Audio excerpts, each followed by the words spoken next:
উপজেলা নির্বাচনে মন্ত্রী এমপিদের স্বজনদের প্রার্থিতায় বেকায়দায় নেই কমিশন। নির্বাচন প্রতিদ্বন্দ্বিতা পূর্ণ হবে, কে এলো না এটি কমিশনের দেখার বিষয় নয় বলে মন্তব্য করেন প্রধান কমিশনার কাজী হাবিবুল আউয়াল।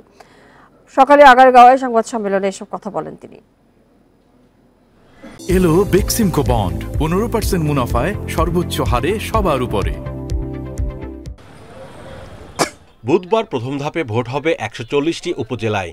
তফসিল ঘোষণার পর বিনা প্রতিদ্বন্দ্বিতা, স্থগিত সহ নানা কারণে স্থগিত করা হয় 12 উপজেলায় ভোট।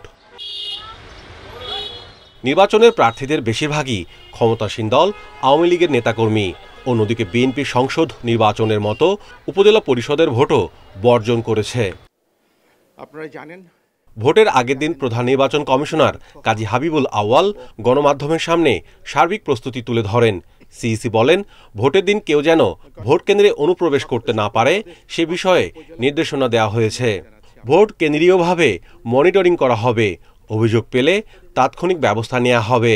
এবং স্থানীয় সরকারগুলোকে যদি আমরা চালু রাখতে চাই, সেই নির্বাচনটা কারো পছন্দ হোক বা কেউ বর্জন করুক, কিন্তু একটা নির্বাচন হতে হবে।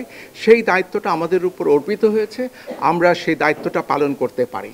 কে কিভাবে নির্বাচনটাকে দেখবেন সেটা আমাদের বিষয় নয়, আমরা আমাদের মতো করে দেখব। মন্ত্রী এমপিদের প্রভাব বিস্তার নিয়ে সিইসি বলেন, ভোট যাতে প্রভাবিত না হয় সেই চেষ্টা করা হচ্ছে। বেকায়দায় থাকার তো প্রশ্নই আসে না, আমরা কোনো বেকায়দায় নেই।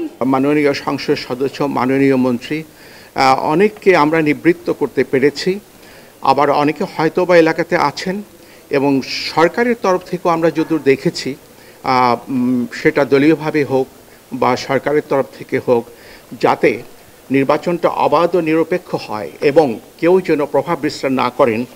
এরই মধ্যে 22টি উপজেলায় ভোট হবে ইভিএমে। সকাল 8টা থেকে শুরু হয়ে বিকেল 4টা পর্যন্ত টানা ভোট গ্রহণ চলবে। Mahmudul Hasan, independent news, Dhaka.